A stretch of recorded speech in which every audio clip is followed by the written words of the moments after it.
people, c'est Lexey. Bon, je mangeais un peu de pâté avant, je sais pas si on le voit. Bref, donc aujourd'hui je vous propose une petite vidéo sur fond vert.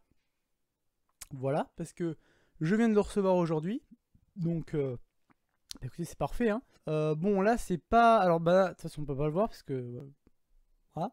Mais bon, vous le verrez après pendant la vidéo, c'est pas parfait parce que bon, niveau calibrage, voilà, j'ai un peu titillé, j'y suis allé au millimètre près, mais bon, c'est pas top quoi. Donc bon voilà, c'est pas parfait, mais c'est pas nul non plus. J'ai pas fait de la merde. J'ai pas fait de la crotte. Donc je vais essayer de parler vite, de pas me répéter, parce que ça m'arrive souvent. Donc écoutez, je vais vous raconter aujourd'hui comment s'est passée mon opération, en fait. L'opération que j'ai eue suite à mon pneumothorax. Donc si vous avez suivi les réseaux sociaux et tout ça, vous êtes vraiment au courant de beaucoup de choses. Mais bon, là je vais récapituler pour... récapituler, ouais c'est ça. Pour tous ceux qui veulent, hein, voilà. Tous ceux que ça intéresse, bah écoutez, moi je vous raconte un peu mon histoire. Si ça vous intéresse pas, vous êtes libre de quitter la vidéo maintenant. Et voilà, si ça vous intéresse, bah continuez à regarder, hein. Voilà, moi je suis là pour vous expliquer un peu ce qui m'est arrivé. À la fin de la vidéo, je vais lire un article qui dit comment se déroule une opération.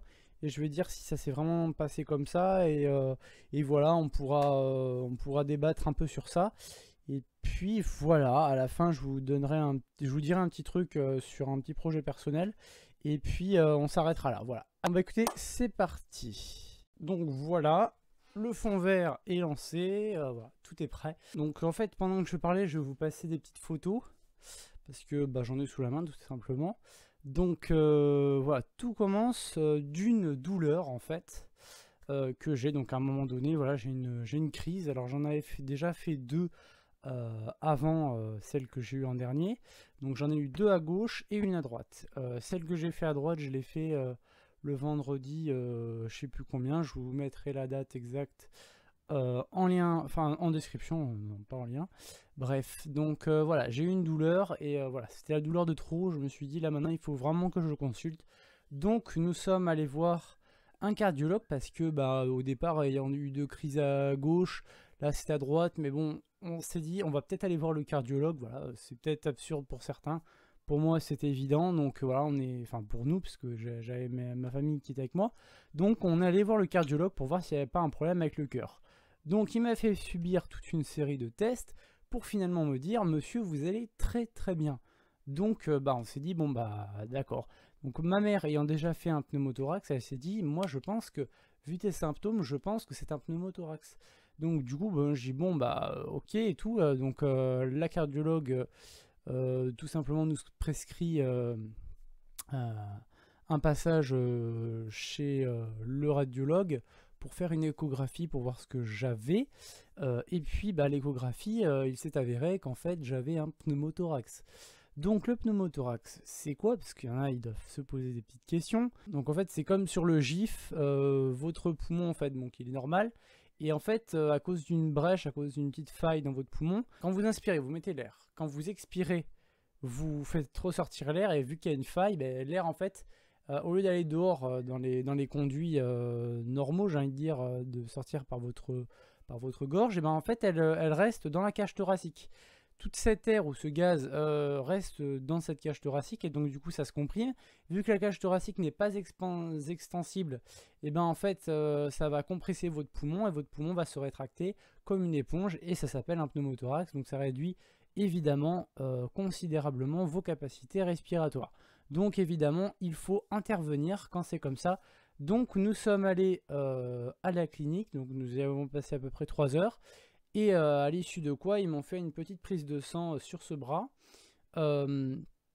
Et voilà, pour en fait me faire une carte de groupe sanguin, parce que j'en avais pas. De juste rebondir sur ça, une carte de groupe sanguin n'est éditable qu'une fois dans votre vie. Donc il faut faire assez attention. Moi d'ailleurs je fais attention de ne pas la perdre, parce que voilà, ça ne peut pas être édité plus d'une fois. Il peut y avoir des copies, mais ça peut pas être réédité. Donc voilà, donc j'ai fait ça. Et puis bah quelques jours après, donc ça s'est fait à peu près le mercredi, non, le jeudi, j'ai fait ma petite piqûre. Et le dimanche, donc je suis venu, le dimanche soir, je me suis fait hospitaliser.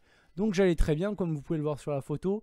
Je suis arrivé dans ma petite chambre, j'avais mon lit derrière. Donc tranquille, hein, voilà, je m'allonge. Et voilà, aucun souci, je me pose, tout va bien. Donc je sais que le lendemain, je vais me faire opérer. Mais sinon, tout va bien. Donc à côté, on ne voit pas très bien, mais il y a un lit accompagnant, c'est ma mère. Voilà, parce que du coup, je suis tenu à ce qu'elle soit là avec moi. Parce que voilà, c'était pas forcément très facile à vivre. Et puis voilà, elle aussi, je pense qu'elle avait envie d'être avec moi. Parce que c'était pas forcément très évident. Alors elle a eu un pneumothorax, mais elle s'est jamais fait opérer. Donc pour elle, c'était c'était de la découverte, hein, parce que voilà, elle s'est jamais fait opérer. Donc du coup, voilà, on attend, donc on me fait faire plusieurs trucs, genre une douche pour me laver le soir et le lendemain. Et puis voilà, sinon bah écoutez, c'est une soirée normale. Donc le lendemain, on me fait enfiler cette tenue, donc après ma deuxième douche faite à la bétadine. Parce que la bétadine, en fait, ça retire toutes les bactéries, pour ceux qui savent pas, juste parenthèse. Donc on m'a fait enfiler cette tenue, et puis voilà, j'ai attendu. J'ai attendu. Et puis, à bout d'un moment, l'infirmière m'a dit bon, bah maintenant, il faut que je vous injecte des produits. Donc, en fait, les produits qu'on m'a injectés, ce sont les produits qui m'anesthésient, en fait. Donc, on m'anesthésie un peu avant. Je vais vous expliquer tout après. C'est une démarche bien particulière. Donc, du coup, elle me fait cette petite piqûre dans le bras gauche. Et puis donc elle attend et tout, et puis là j'ai un peu mal, bon je me dis, bon je connais pas trop la perfusion, donc enfin je le fais pas tous les 4 matins quoi, donc bon je me dis, bon c'est peut-être normal que ça fasse ça. Puis là elle me dit, ah bah, la veine elle a pété, je dis, ah, je dis, oui vous avez des veines sensibles monsieur. Je dis, bon bah d'accord, et donc on fait comment? Donc elle dit, bon bah écoutez je vais voir ma collègue et tout, on va voir où on vous le met. Normalement c'est dans la main, parce que dans la main c'est plus facile, ça fait plus mal, donc on essaye en général dans le bras, mais si on n'arrive pas dans le bras, on le fait dans la main. Je dis d'accord, ok, donc du coup elle part, elle va voir sa collègue, puis là elle revient avec sa collègue dit ouais il va falloir le faire dans la main, donc je dis bon, alors du coup elle arrive et puis paf, elle me le plante dans la main. Alors j'ai encore un petit... ouais, une petite trace, mais bon, voilà, ça va, j'ai pas mal, hein, je veux dire quand j'appuie dessus ça va. Avant j'avais mal, maintenant j'ai plus mal. Bref, donc voilà, donc j'avais la perfusion et puis malgré ce petit problème, tout allait bien. Voilà, j'étais un petit peu shooté, très très légèrement, mais sinon tout allait bien. Donc ensuite il y a un brancardier qui est venu me chercher. J'ai pas d'autres photos, donc je sais pas. Donc un brancardier est venu me chercher, voilà, donc il est venu devant la chambre. Et puis voilà, c'est à ce moment-là que ma mère, bah, on a dû se quitter en fait. Elle pouvait pas venir avec moi, c'est impossible.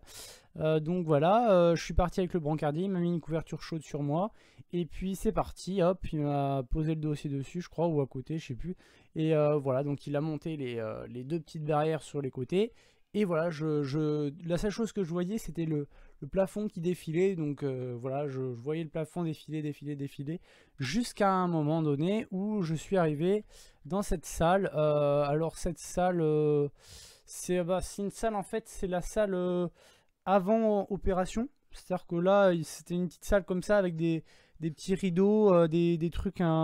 pas forcément cosy, mais voilà, c'est des lits, vous avez votre dossier qui est en face de vous, et vous, bah, vous voyez rien, enfin pas grand chose en tout cas, parce que du coup il y a des rideaux à gauche et à droite, donc bah voilà, c'est vite réglé, et il y avait juste quelques personnes qui discutaient du personnel, donc je me disais bon, j'avais l'impression de ne pas exister en fait, parce que elle ne me voyait pas, et puis il y avait un papy qui criait, enfin qui, je suppose qu'il faisait à côté, là, il arrêtait pas de faire des bruits bizarres, et puis non, bah, ils sont allés le voir. Et puis voilà, moi il y avait plusieurs personnes qui sont venues me voir, des aides-soignantes, des infirmiers, enfin des gens en tout cas, et puis l'anesthésiste. Et puis au bout d'un moment, bah, ils m'ont tiré mon lit et ils m'ont mis dans le bloc opératoire. Donc c'était un moment assez impressionnant pour moi, parce que déjà la porte, c'était une porte un peu blindé quoi, c'était un peu chaud, et quand je suis rentré, cette lumière, j'avais l'impression d'être je sais pas, dans un autre monde quoi, c'était waouh. Et du coup bah voilà, j'étais j'étais pas très à l'aise, mais j'étais surtout impressionné quand je suis rentré ici. Donc ensuite on m'a posé sur cette table qui est la table d'opération, On m'a mis les deux bras comme ça, et puis on m'a dit bon ben maintenant, enfin non, on m'a rien dit du tout, non, je dis n'importe quoi. Donc on a fait descendre un masque. Et puis on me l'a mis sur sur la bouche, quoi, enfin sur le visage. Et puis du coup, j'ai respiré. Donc le mec, l'anesthésiste m'a dit c'est de l'oxygène, hein. Donc c'est pas autre chose, hein. C'est pas du poison ou bon, je me doutais un petit peu, mais bon.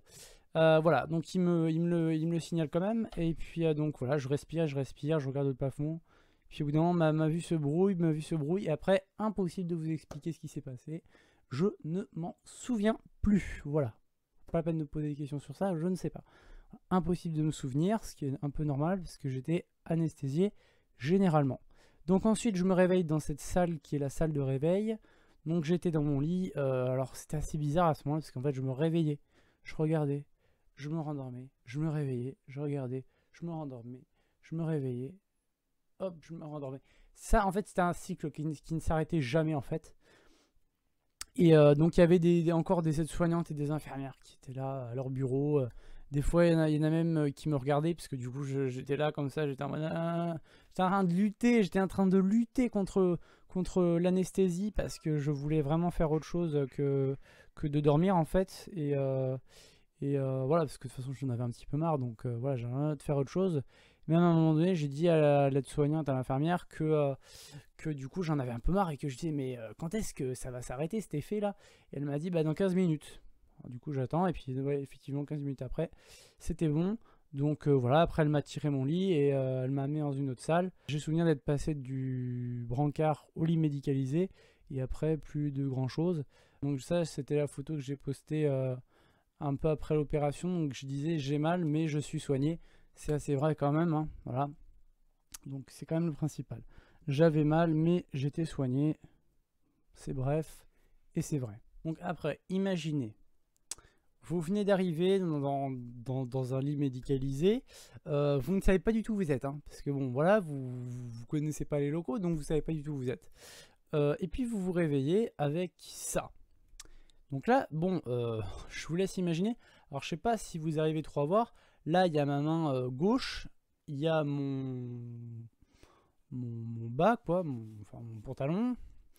Et là, c'est mon ventre. Donc, bah, en fait, le tuyau va dans mon ventre. Hein, donc, bon, on ne voit pas parce qu'il y a un pansement, évidemment. Mais bon, déjà, tu sens t'as la sensation. Hein, donc, tu sais très bien qu'il est dans ton ventre. Donc, déjà, tu te dis, ah, tu commences un peu à paniquer, quoi. Tu te dis, je suis bloqué ici, quoi. Donc, bah oui, parce que t'es branché, quoi. Donc, tu te dis, bon, alors tu as plein d'électrodes qui sont branchées sur toi, sur ton torse. Et tu as ce petit fil qui s'appelle en fait un drain, qui est planté en fait dans ton ventre. Alors, à quoi il sert ce drain? Il y en a qui vont se le demander. En fait, ben, vu que vous avez de l'air en fait de la cage thoracique, lui, en fait, l'opération consiste à rentrer un drain dans la cage thoracique pour retirer en fait cet air. Alors du coup, c'est fait en sorte pour que le poumon en fait revienne coulisser en fait sur la paroi, qui s'appelle la plèvre. Donc la plèvre, c'est ce qu'il y a entre, enfin c'est l'espace en fait, c'est la paroi qui colle le poumon en fait. Voilà. Donc quand vous expirez, inspirez, bah, tout ça c'est fait sur la plèvre. Donc normalement la plèvre suit le poumon, sauf que là, bah, moi ça faisait pas ça, ça faisait ça. Parce qu'il y avait de l'air entre les deux. Donc je sais pas, ça fait comme deux aimants en fait. Enfin je sais pas, en fait c'était comprimé si vous voulez, donc ça faisait ça. Donc c'est pas bon. Normalement il faut que ça fasse ça. Donc voilà, le drain ça sert à ça. Donc déjà vous n'êtes pas très à l'aise. Cette machine que vous voyez en bas c'est celle-ci. Donc en fait bah, il y avait un peu des surplus de sang aussi. Donc qui passait dans ce tuyau et en fait voilà, donc là j'avais rempli jusqu'à 640, je crois que j'avais rempli à peu près 2 colonnes et après il me l'avait retiré. Donc voilà, j'étais en fait voilà, donc ça j'étais attaché en fait, enfin attaché entre guillemets, en fait c'était des trucs qui m'étaient très très collants. Je crois que j'ai encore les marques. Non, j'ai plus les marques. Mais voilà, j'avais ces petites électrodes qui étaient branchées et voilà, du coup j'étais branché à gauche, parce que du coup là je suis à l'envers. Donc j'étais branché à gauche et j'étais branché à droite du coup parce que j'avais mon drain. Donc en fait j'étais branché de partout quoi, donc je pouvais tout simplement pas bouger. Donc franchement, après voilà, je dis juste, parce que bon voilà, je le dis en même temps, parallèlement à ça, les gens qui disent oui mais l'excès, attends, tu t'es plutôt coulé douce quoi, t'étais dans un lit tranquille pendant une semaine. Attends les gars, j'avais quand même un drain planté dans le truc. Alors ils disent oui mais bon c'est pas... Après moi ok, j'ai pas un cancer non plus, je dis pas voilà, je dis pas que c'est la pire maladie du truc du monde. Mais je dis que c'est pas top quoi. Donc voilà, tous ceux qui auraient voulu prendre ma place, il n'y avait pas de souci. Donc voilà, j'étais en unité de soins continus, donc USC. Voilà, donc cette photo elle a circulé sur Twitter, donc pour ceux qui me suivaient, ils ont dû la voir. Donc en fait, l'USC c'est ça, c'est plein de chambres en fait avec des... Enfin, c'est plein de chambres quoi. Enfin, en fait, c'est le deuxième service le plus haut. Donc là, c'était le service le plus haut de la clinique. Et puis en fait, après, encore au-dessus, c'est les services vraiment d'urgence. Encore au-dessus, il y a la réanimation. Moi, j'étais pas non plus hyper grave, donc je suis pas allé en réanimation. Mais je suis quand même allé en USC. J'étais censé y rester quelques jours et je suis resté une semaine. Je sais pas trop si c'est normal, mais voilà. En tout cas, dans les faits, c'est comme ça que c'était. Donc dans ma chambre, c'était comme ça. Je vous ai fait une petite vue panoramique parce que c'est plus facile de se rendre compte un peu de l'espace grâce à une vue panoramique. Donc voilà, j'avais ma petite télé. Alors vous devez vous demander ce que c'est que ce petit fil là, enfin ce petit lien en fait, bah, c'était une infirmière qui me l'a mis. En fait, c'était pour que je puisse me hisser parce que vu que j'avais pas la force en fait de me lever, il fallait que je puisse me tirer grâce à ça. Donc je pouvais me lever comme ça. Alors bon, je pouvais pas faire des miracles non plus, je pouvais pas faire du pole dance. Mais d'ailleurs, je sais pas comment on pourrait faire du pole dance avec ça, mais bref. Donc en tout cas, ça me permettait de me lever et de pouvoir attraper des trucs et des machins. Donc ça, c'est la vue de la chambre de nuit. Donc de nuit, vous voyez, il n'y a pas beaucoup de sources de lumière, à part si vous amenez un téléphone ou quoi. Mais voilà, si vous amenez rien, les seules sources de lumière sont votre télé et puis, enfin votre télé entre guillemets, et puis la lumière du couloir en fait. Hein. Voilà, pas beaucoup d'éclairage. Enfin voilà, après j'avais souvent mal, donc j'appelais souvent pour avoir des petits calmants. Surtout, alors voilà, si vous allez vous faire opérer d'un pneumothorax, vous savez pas trop, donc vous regardez cette vidéo, et bien en fait, voilà, n'hésitez pas à demander des calmants si ça va pas. Alors moi je suis resté stoïque, alors qu'il y en a apparemment qui ont pleuré pendant plusieurs jours. Donc je sais pas si je suis un peu plus résistant à la douleur, mais moi j'ai pas trop... Moi j'avais mal, hein, j'avais mal, mais je pense pas avoir eu mal au point de pleurer en fait. J'avais mal, mais j'avais pas mal au point de pleurer. Donc, enfin voilà, c'est juste une parenthèse. Voilà, donc ça c'est c'est ce qu'on me mettait en fait. C'est un petit masque de... Donc c'est une vidéo qui a circulé aussi sur les réseaux sociaux. Donc ça, si vous vous demandez ce qu'on est en train de m'injecter, c'est en fait de l'aérosol. C'est pour m'aider en fait à respirer en fait. Voilà, c'est... J'ai répété beaucoup de fois en fait. Bref, voilà, donc c'est tout simplement pour m'aider à respirer. Hein. De toute manière, tout est fait pour que vous alliez mieux. Hein. Voilà. On va pas vous mettre de l'aérosol pour rigoler, pour le fun. Hein. Donc ça, c'est mon état actuel. Hein. Voilà, c'est ni plus ni moins que mon état actuel. Si vous voulez, je peux vous montrer. Vous voyez, j'ai toujours la marque ici. D'ailleurs, c'est pas hyper joli, mais... Voilà, j'ai encore là la marque ici. Je sais pas si vous la voyez très bien. Et puis après, bah, bon, j'ai la plaie du drain qui est sous pansement. Mais j'ose pas trop le retirer. Après, si vous voulez une photo, bon après c'est pas hyper, enfin voilà quoi. Hein. Je peux vous montrer vite fait, hein, mais bon, voilà, ça va pas rassurer ceux qui vont le faire. Mais vous inquiétez pas, c'est peut-être pas hyper agréable comme ça à voir, mais je vous assure que normalement ça se passe bien, d'accord? Voilà, donc ça ressemble à peu près à ça, hein, d'accord? Bon, c'est pas, en fait c'est le trou du drain qui a été fermé avec un fil et avec une agrafe. Voilà. Donc en fait j'ai 1, 2, 3, 4, 5, 6, 7 agrafes. J'ai 7 agrafes, donc bah voilà, c'est pour fermer toutes mes plaies. On a fini sur les plaies, hein, normalement. Donc, si vous devez manger, hein, c'est un peu mort. Hein. Là, c'est le sas avant. Donc, en fait, vous avez... C'est compliqué. Vous avez un ascenseur. Vous montez un étage. Vous arrivez à l'étage, il y a un couloir. Et dans ce couloir, il y a une porte qui s'appelle USC. Donc, c'était la pancarte que je vous avais montré avant. Donc, vous l'ouvrez et vous arrivez là. Donc, là, c'est le sas avant de rentrer dans la zone. Donc cette zone, c'est l'USC, c'est là où j'étais. Donc il faut porter des surchaussures. Voilà, donc là il y a marqué actuellement sur la porte. Chambre équipée de système vidéosurveillance sans enregistrement et actionnée uniquement si l'état de santé du patient le nécessite. Hein. Les caméras en fait elles sont juste dans la salle où il y a les infirmières pour qu'elles puissent voir en direct ce qui se passe, pour voir s'il n'y a pas un souci. Ça permet d'avoir une vue d'ensemble sur toutes les chambres parce qu'on ne peut pas être partout à la fois.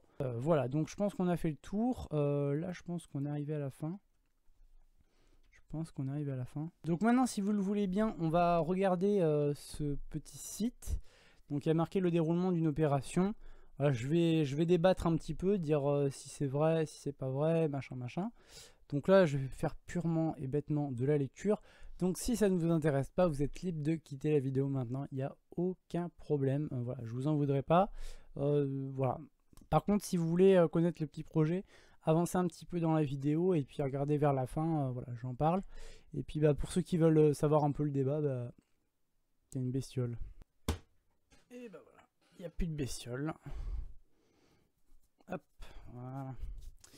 Donc, je disais, voilà, on va pouvoir débattre un peu sur ça, pour ceux que ça intéresse. Donc, le déroulement d'une opération, se préparer. Alors, se préparer, je vais pas le faire, quoique si. La veille de l'intervention, donc ça c'est quand je suis arrivé à l'hôpital. Alors, si je fais ça avec mon visage, c'est parce qu'en fait, mes lunettes, elles sont... en fait, je les repositionne, mais c'est pour éviter d'utiliser mes mains qui sont souvent prises. Donc, du coup, je fais des petites grimaces, mais c'est pas... c'est pas que je suis bizarre ou que j'ai une maladie, non. Je suis pas malade, c'est juste que voilà, c'est pour remettre mes lunettes en place, simplement en bougeant. Bon bref, vous avez compris.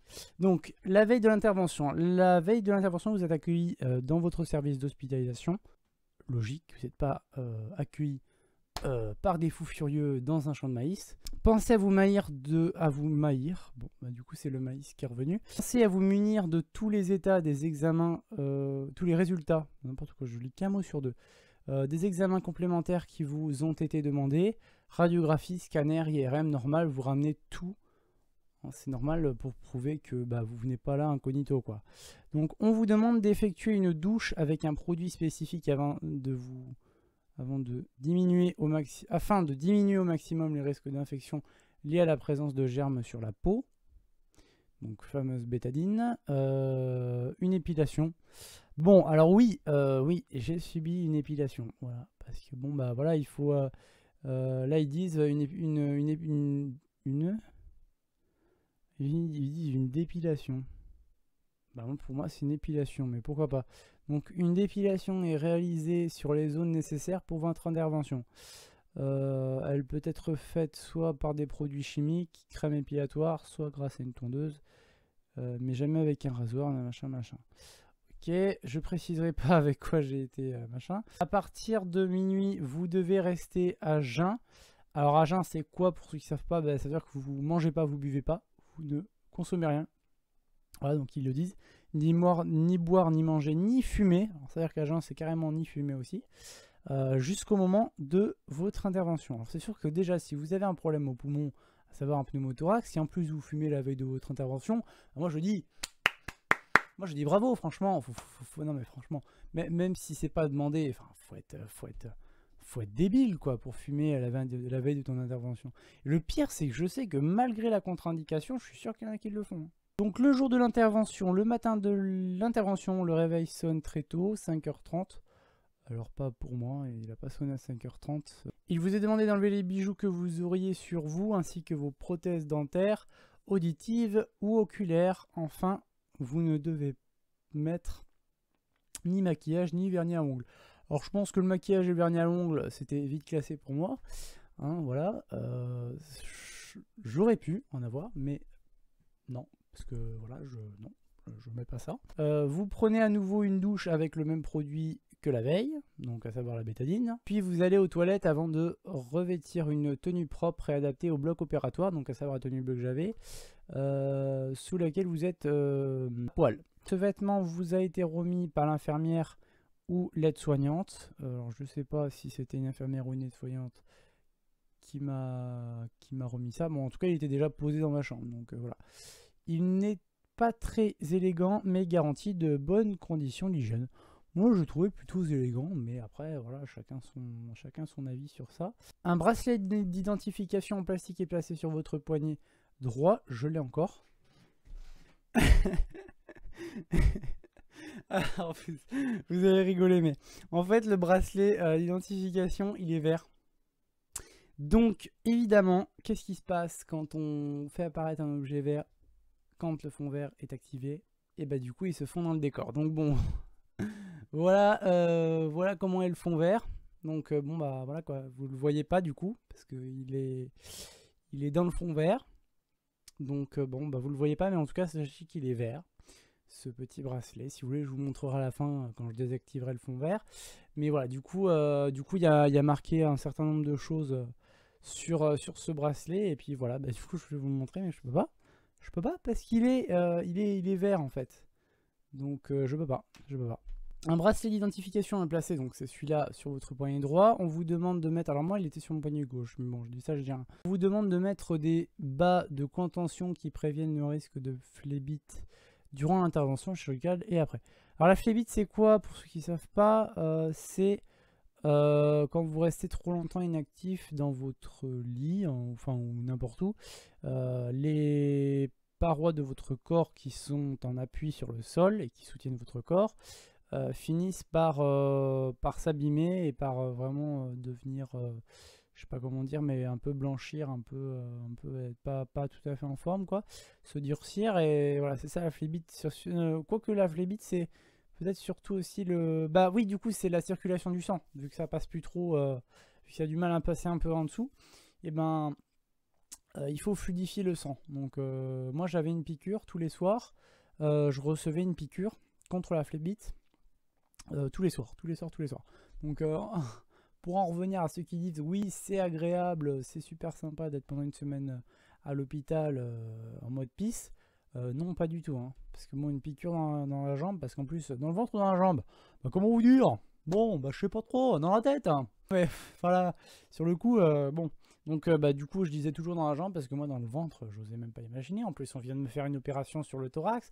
Donc bon, comment vous dire que si vous me foutez encore une douille dans le ventre, bon ça va pas être très agréable quoi. Donc bon, du coup j'ai demandé dans la jambe et à chaque fois on me l'a fait dans la jambe. Bon au bout d'un moment je sentais plus rien parce que bon, une fois, deux fois, trois fois, quatrième fois tu sens plus rien quoi. Donc bref, voilà. Donc on me faisait ça tout le temps contre la phlébite. Prémédication prescrite par l'anesthésiste que vous avez vu vous est donné. C'est un médicament qui permet de vous détendre. Vous pouvez l'avaler avec quelques gouttes d'eau. Alors moi j'ai demandé à l'avoir. Petite nuance, j'ai demandé à l'avoir parce qu'on ne me l'a pas donné directement. Donc j'ai demandé à l'avoir et j'ai pu l'avoir. Ça veut dire que l'infirmière est allée demander à l'anesthésiste si j'avais le droit de le prendre. Il a dit oui et il me l'a donné. C'est-à-dire qu'ils ne me l'ont pas donné. Donc une prémédication est prescrite par anesthésie, c'est fou. Moi, il me l'a jamais prescrit. Alors, est-ce qu'il fait mal son travail ou est-ce que c'est plus d'actualité? Ça, je sais pas. Mais en tout cas, moi, ils me l'ont jamais donné. Moi, je l'ai eu parce que j'ai demandé à l'avoir. Donc, surtout, si vous le donnez pas, vous avez le droit de demander un médicament pour vous détendre. Vous avez le droit. Votre lit a été remis au propre et vous devez y rester allongé. Il y a des risques de somnolence avec la prémédication. Alors, c'est pas forcément arrivé... Si, peut-être un petit peu dans la salle avant de passer au bloc avec les rideaux là. J'étais pas super en forme, mais ouais, c'est peut-être à cause de ça du coup. Enfin, c'est sûrement à cause de ça, c'est même à cause de ça en fait. Jusqu'à ce qu'un membre du bloc vienne vous chercher. Bon.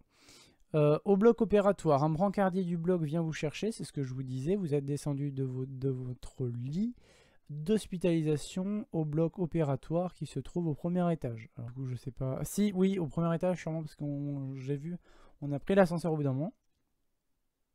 Alors, est-ce qu'on montait ou est-ce qu'on descendait, ça, je sais pas. On vous installe en salle de transfert. Alors du coup apparemment oui, désolé de m'arrêter, mais du coup c'est... On a sûrement monté. Donc en salle de transfert ou salle d'attente, toutes les personnes que vous rencontrez au bloc opératoire risquent de vous poser les mêmes questions. C'est fait dans un souci de qualité et de rigueur professionnelle. Ne vous effrayez pas, ce sont les vérifications d'usage. Alors oui, effectivement ça m'est arrivé, ça m'a pas effrayé parce que je me doutais bien que voilà, c'était, ils se parlent pas entre eux quoi, donc forcément ils posent 10 000 fois les mêmes questions et puis c'est pour vous rassurer des fois. Donc du coup ils posent 10 000 fois la même question, genre quel âge t'as, c'est quoi ton nom, c'est quoi ton nom, ça on me l'a fait tous, on me l'a fait très souvent. On m'a dit c'est quoi ton nom, c'est quoi ta date de naissance, c'est quoi ton nom, c'est quoi ta date de naissance. L'autre il arrive, attendez, je sais ce que vous allez dire. Du coup au bout d'un moment, la première fois j'ai mis un peu de temps à répondre, puis j'ai répondu tout de suite après. Genre 1 ou 2 secondes après, hein, le temps que ça monte au cerveau. Et les autres fois, mais c'était automatique mon pote, j'étais un robot, comme ça. Clac, clac, clac, clac, clac, clac. Donc voilà, donc oui, effectivement. Et c'est pas la seule question qu'on m'a posée 10 000 fois, hein, on m'en a posé une tonne. Qu'est-ce que tu fais dans la vie, genre... ça on me l'a posé aussi plein de fois. Hein. Alors, désolé pour le genre, hein, ça normalement j'utilise pas, mais là, c'est glissé incognito. Donc. Aidé par le personnel, vous prenez place lentement sur un brancard peu large. C'est vrai qu'il n'est pas très, il était pas très large. On vous recouvre d'un drap chaud, on vous met une coiffe en papier et des chaussons. Alors des chaussons, oui, peut-être. Non, j'avais des surchaussures moi. Puis vous êtes accompagné en brancard roulant vers la salle d'intervention. C'est une grande salle avec de nombreux équipements électrochirurgicaux, donc c'est celle qui m'a impressionné, afin de permettre aux chirurgiens de travailler dans de bonnes conditions. La table d'opération est enclenchée sur un socle et surélevée avant de faire un demi-tour. L'équipe d'anesthésie est un médecin anesthésiste aidé d'un infirmier anesthésiste. Je l'ai vu, l'infirmière. Elle était là, elle m'a dit « Salut !» J'étais en mode « Bonjour ». Oui, parce que l'autre, elle est avec ses outils, tu sais, l'autre, avec le ciseau, avec ceci, avec cela, je suppose qu'elle bidouillait là. Puis toi, t'es là, t'es tout tremblant, là, t'es tout fébrile, et puis t'arrives et... Salut. Bonjour. Voilà, je suis super à l'aise, hein. Voilà, je vais passer sur une table, je vais me faire découper, ça va être génial, quoi. Je suis super content. Voilà, ça m'a un peu étonné sur le coup qu'elle arrive et elle dit salut, comme si c'était, tu sais, comme si je viens d'arriver chez elle dans son salon, on va boire un café, tu sais. Vous prennent en charge. L'infirmier anesthésiste... Non, je répète la même chose là. Surveillance cardiaque électrode, surveillance de la pression artérielle, brassard à tension. Ils me l'ont fait, le brassard à tension, j'ai omis de vous le dire. Et un appareil au bout du doigt afin de surveiller le taux d'oxygène dans le sang. L'anesthésiste vous pose une perfusion. Il vous fait respirer de l'oxygène. Alors du coup, la perfusion était déjà posée avant. Il vous fait respirer de l'oxygène dans un masque, puis vous prévient avant d'injecter les médicaments pour vous endormir. Alors non, il m'a pas prévenu, mais ou alors je m'en souviens pas, mais je pense pas. Je ne pense vraiment pas qu'il l'a fait, mais voilà. Je vais rien dire pour ça. Et oui, du coup, j'ai pas expliqué. Quand on met le masque, en fait, les produits qui sont dedans, ils mettent un certain temps avant de vous anesthésier totalement. Donc en fait, mettre de l'oxygène, ça accélère les effets des médicaments qu'on vous a mis avant, des anesthésiens en fait. Puis l'équipe d'anesthésie met en place tous les éléments pour que vous soyez profondément endormi et bien surveillé. Ensuite, les chirurgiens et les infirmiers du bloc opératoire vous installent afin de débuter votre intervention. Afin de vous découper et de vous mettre en pièces. Non, je rigole. De toute façon, là, regardez, je suis pas mort, voilà, donc faut arrêter d'en faire tout un plat. Tous ceux qui disent machin, bon, oui, c'est sûr que c'est pas anodin, voilà. Mais on peut en mourir, si on fume des tonnes et des tonnes. Les gros fumeurs, ils ne s'en sortent pas, mais c'est évident, Quand on a des poumons pourris, et qu'en plus de ça, il y a un pneumothorax qui est une maladie pourrite, et ben pourri plus pourri, ça peut faire que de la mort, hein. Quand on fume comme un pompier, c'est sûr que là, à la fin, tu finis par payer, quoi, hein, tu payes cash. Et donc tu meurs, c'est normal. Et pour ceux qui se demandent est-ce qu'ils ont un pneumothorax ou est-ce qu'ils risquent d'avoir un pneumothorax. Si vous êtes longiligne, il y a de fortes chances que vous puissiez avoir un pneumothorax, c'est pas sûr, mais il y a de fortes chances. Ça peut arriver soit spontanément, parce que moi c'est ce qui m'est arrivé, donc ça s'appelle du coup un pneumothorax spontané, soit un pneumothorax suite à un effort, soit ça peut être suite à un coup en fait, que vous vous êtes reçu dans le thorax, et paf, ça va l'activer. Voilà, il y a 3 possibilités. Intervention en chirurgie par laparotomie. Alors oui, non, ça ne nous concerne pas. Laparotomie, non, non, non, non, non, non, non, parce que là, c'est le déroulement d'une opération, d'accord? Donc là, laparotomie, non, non. Oui, déjà, non. Déjà là, à partir de là, ça va plus.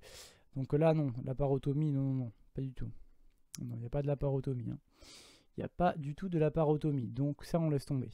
Bon, bah du coup, à défaut de vous mettre autre chose, je vous mets ce fond. Voilà, donc là j'ai désactivé le fond vert, donc vous voyez, voilà, le fond vert derrière. Là, je ne suis plus caché. Donc, ce que je voulais vous montrer, c'est ce petit bracelet, parce que ce petit bracelet, en fait, il est vert. Et oui, donc tout ce qui est vert, en fait, et qui passe dans la caméra, bah, il disparaît, forcément. Donc, bon, bah voilà, du coup, je ne peux pas vous le montrer. Là, je peux vous le montrer maintenant. Voilà, voilà. Donc, qu'est-ce que je voulais vous montrer aussi en parallèle? Je voulais vous montrer, en fait, non, rien vous montrer d'ailleurs, parce que rien n'est encore préparé, mais vous savez, normalement, si vous me suivez, que en ce moment, je suis une filière infographique. D'accord? Donc, voilà, je suis sur les voies pour apprendre à devenir graphiste. Donc, je sais maintenant à peu près comment créer des logos. Donc je pense pouvoir me charger de créer des logos pour qui veut. Voilà. Donc voilà, c'est possible. Je vais ouvrir un site dès aujourd'hui. Alors je ne sais pas s'il sera en ligne aujourd'hui, sûrement. Est-ce qu'il sera complet? Non. Voilà, parce que j'aurai pas le temps. Mais en tout cas, il sera un minimum rempli. Voilà, donc vous pourrez venir me voir.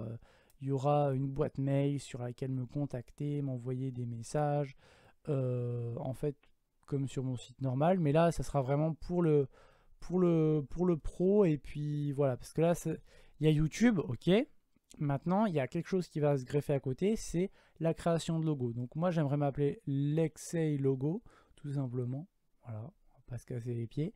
Donc voilà, et je créerai vos logos en fait, hein, donc là pour le moment gratuitement. Et puis voilà, si je vois que ça fonctionne bien, tout ça, bah, on verra par la suite si je facture. Alors pas très très cher, ça sera quoi? Ça sera 1 euro. Mais je ne monterai jamais à 400 euros, parce qu'il faut savoir qu'un logo, alors un logo, c'est 400 euros. Et c'est pas une blague, et 200-400 euros. Là je suis en stage chez un graphiste, et il m'a dit il m'a dit cash, hein, qu'un logo, ça se payait, ça se vendait 200-400 euros. Donc comment je le facture 1 euro? Excusez-moi, mais attendez, là on passe de 1 euro à 400 euros. Donc bon, alors 400 euros c'est vraiment le summum, mais déjà 200 euros c'est voilà, c'est un peu cher quand même. Donc bon, je pense que voilà, 1 euro c'est quand même pas cher. Pour le moment, je vous facture à 0 euros. Je veux voir. Voilà, je veux vous le faire gratuitement. Voilà, c'est le début, donc c'est l'ouverture. Donc venez nombreux, voilà, proposez-moi ce que vous voulez. Venez avec votre cahier des charges, venez avec ce que vous voulez. Voilà, vous me dites cash en fait. Vous me dites, moi je voudrais un logo avec mes 2 lettres, à savoir, je sais pas moi, le A et le B, hein, par défaut. Voilà, vous me dites je veux le A et le B parce que je sais pas, c'est vos 2 lettres de. Par exemple, moi avant je m'appelais Creepy-Diamsou, les 2 lettres ça aurait été C et D. Et bah le C et le D, moi j'aurais dit voilà, j'aimerais que vous me passiez un logo sympa avec un C et un D. Voilà, vous me les mettez, vous me les customisez, vous me mettez un peu, voilà.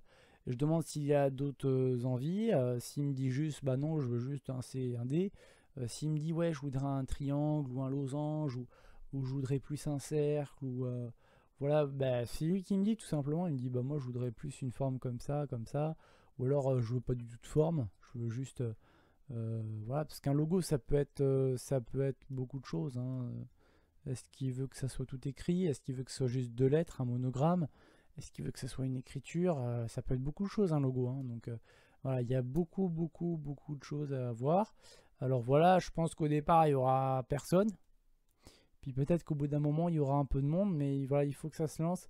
Je pense que là, le fait que je le dise en fin de vidéo, il y a des gens qui ont dû partir avant, donc ils verront pas ce passage-là, mais pour ceux qui le voient, en tout cas vous, voilà, n'hésitez pas à en parler à vos amis, etc. Vous dire, bon bah voilà, il y a Alexei qui... alors Alexei, bon, ils savent peut-être pas qui c'est, mais vous pourrez dire qu'en tout cas, voilà, il y a un gars qui fait des logos, il débute tout juste, voilà, donc c'est peut-être pas parfait, mais voilà, qui viennent, je leur fais leur petit logo, ils me disent ce qu'ils en pensent, tout ça, voilà, après avec le temps je m'améliorerai, et puis quand je m'améliorerai, bah là je commencerai à les facturer tout simplement, mais là c'est mes débuts, donc pour ceux qui veulent que je le fasse gratos, il n'y a pas de souci, moi j'ai les logiciels, donc voilà, en plus je sais m'en servir, je reçois une formation, c'est pas, on peut pas dire que je m'improvise web designer, c'est pas possible, non je m'improvise pas web designer, d'ailleurs je suis pas encore web designer, mais en tout cas je suis sur les voies d'être graphiste, donc bon, déjà voilà. Et puis voilà. Enfin, moi j'ai rien d'autre à dire. Voilà, je vais ouvrir une petite boutique de logos. À voir par la suite comment on fonctionnera. Et puis voilà. Bon, bah écoutez. Bye!